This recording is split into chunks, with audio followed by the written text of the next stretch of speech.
introduction. Okay, so we all know that Mahabharata, that is an integral part of Indian culture and civilization. And this epic, we know that Mahabharata is a great epic, and this epic is one of the two major Sanskrit epics of ancient India. And this unique epical poetry contains more than 1 lakh slokas. Sloka, you know, sloka, that is hymn. It is called hymn or verse. So it contains 1 lakh slokas, and that is why it is counted among the greatest epics of the world. Mahabharata was probably compiled between the 3rd century BC and the 3rd century CE.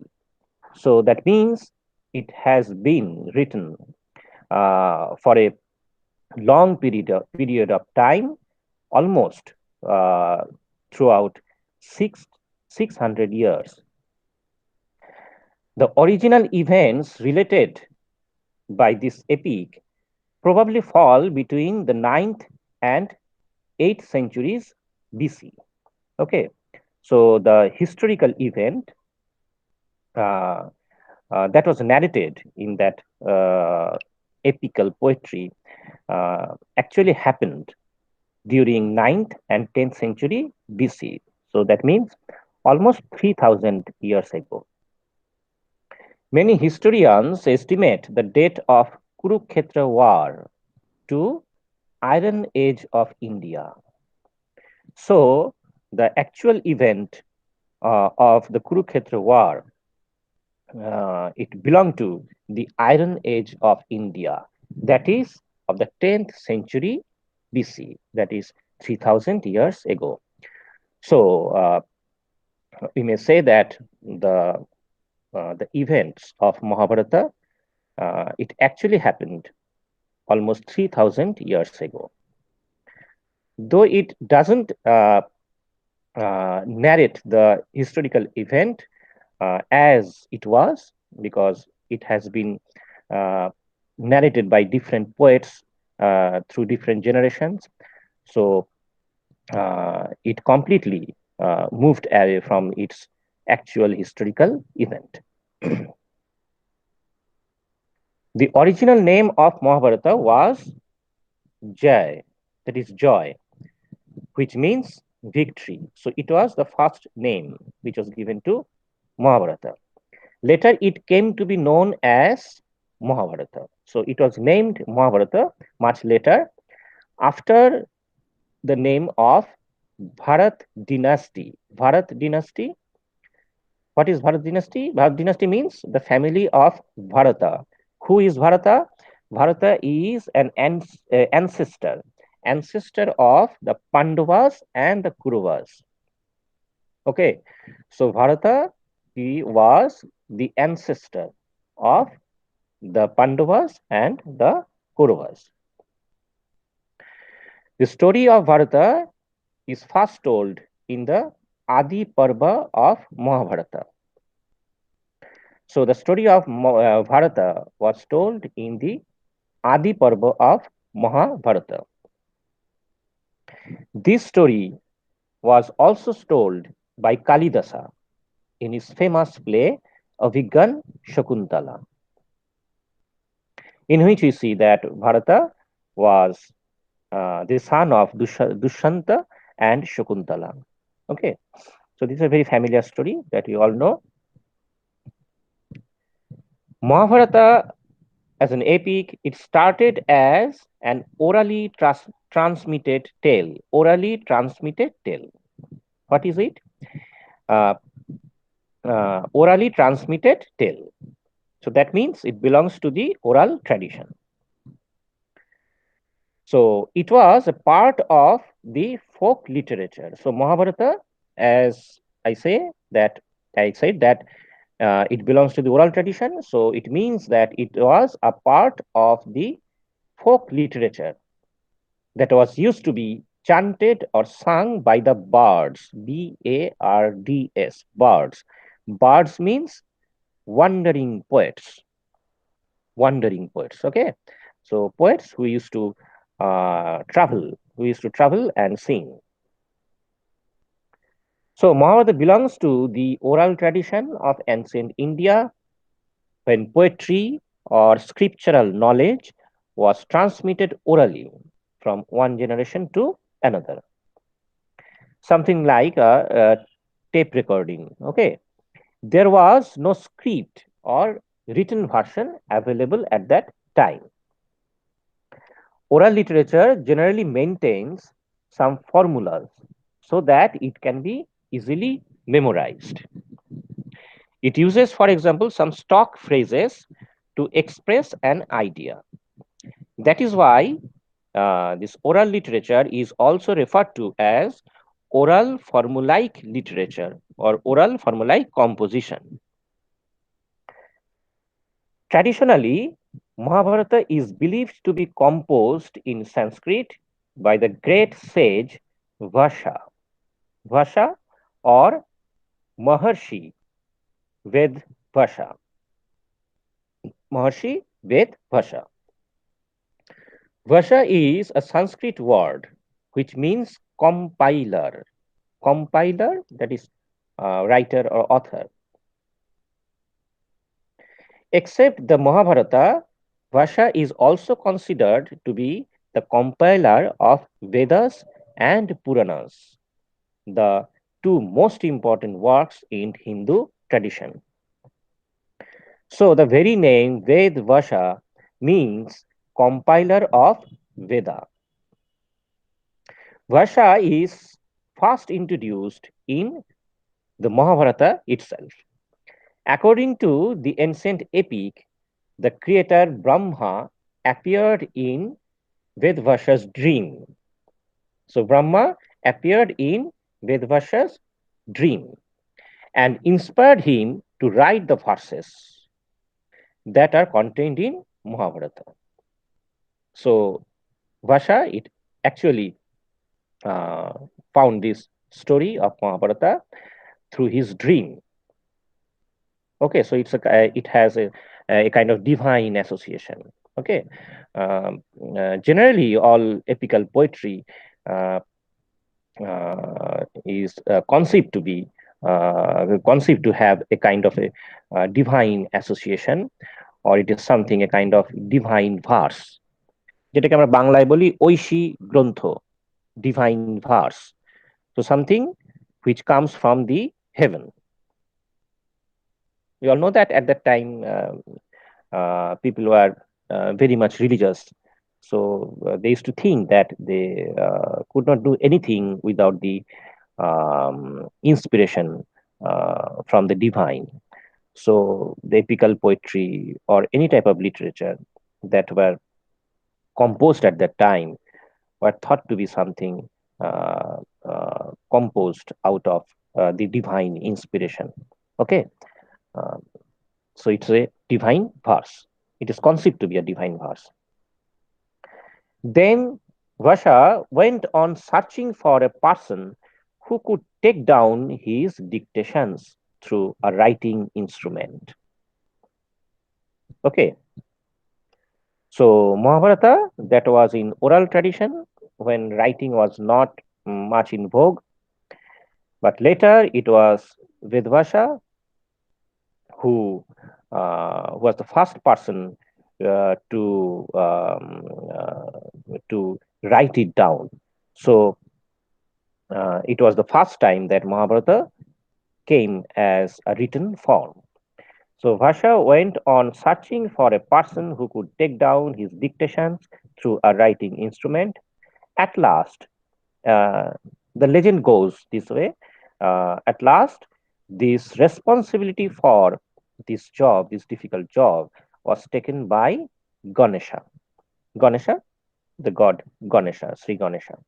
So Sri Ganesha was the god who actually wrote down the verse of Mahabharata, which was dictated by Vasha. So this is the actual legend, but whether it is true or whether it has any historical value, that is to be debated, because it is completely based on mythological things. Anyway, Mahabharata narrates that Vasha was the son of Satyavati and Parasha. Okay, so the story of Vasha is also found in Mahabharata itself. So Mahabharata introduces Vasha as the son of Satyavati and Parashara. Satyavati and Parashara. During her youth, Satyavati was a fisherwoman who used to drive a boat. One day, sage Parashara was in a hurry to attend a yoga. Satyavati helped him cross the river borders. Parashara was enchanted by the beauty of Satyavati and wanted his heir from her. That means he wants to have a child from Satyavati. Initially, Satyavati did not agree to his demand, telling that the other saints would see them and her purity would be questioned, as she was an unmarried woman. So Parashara created a secret place with bushes, and Satyavati agreed. So Satyavati later gave birth to a son who is known to be Vasha. Okay, so Vasha is the son of Satyavati and Parashara. Parashara was a great sage, and Vasha was born from the womb of a mother who was actually unmarried at that time. Parashara took away Vasha with him when he was born, and Satyavati kept this incident a secret. And she did not even tell this to King Shantanu, whom he was married to later. Okay, so we know that King Shantanu was the husband of Satyavati. Shantanu married her, the King Shantanu, uh, but it was kept completely secret. The central message of Mahabharata is the victory of good over evil. The victory of good over evil. This is the central message of Mahabharata, or the moral of Mahabharata, that good always prevails over evil. Since its origin, Mahabharata has been a source of Indian philosophy and spiritualism. On the one hand, this epic portrays the virtues of love, compassion, and sacrifice. On the other, it highlights jealousy, hatred, and fraudulence. There are ideal characters like Bhima, Visha, Yudhishthira, Vidura, for whom dutifulness was above all. In contrast, there were evil characters like Duryodhana and Shakuni, who were materialistic to the core. The great war of Mahabharata was but for the wicked designs of Duryodhana and Shakuni.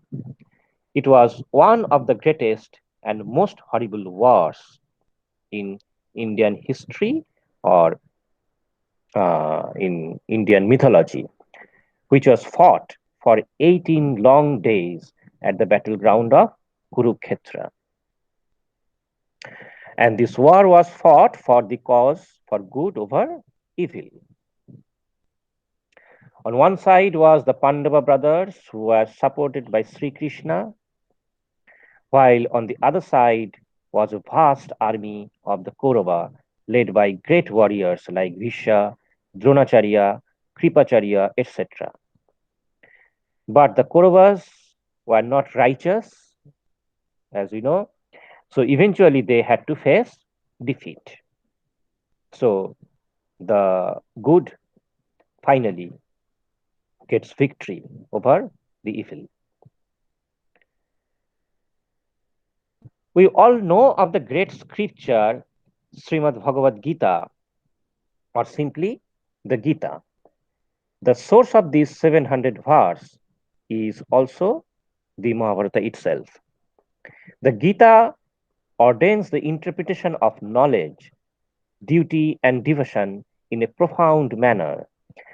At the time when Pandava and Kaurava armies faced each other and Arjuna got highly nervous, Sri Krishna gave the preachings of Gita to Arjuna. During the course of the war, Sri Krishna enlightened Arjuna on the philosophy of life, duty, devotion, meditation, and the ultimate truth about the soul. Thus, Arjuna was encouraged and picked up the Dhanush. Okay, Dhanush means the bow.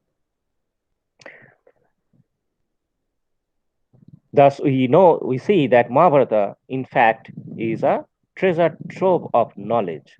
Though it is a religious scripture, but its beauty and value mostly lie in the profound political philosophy which it incorporates.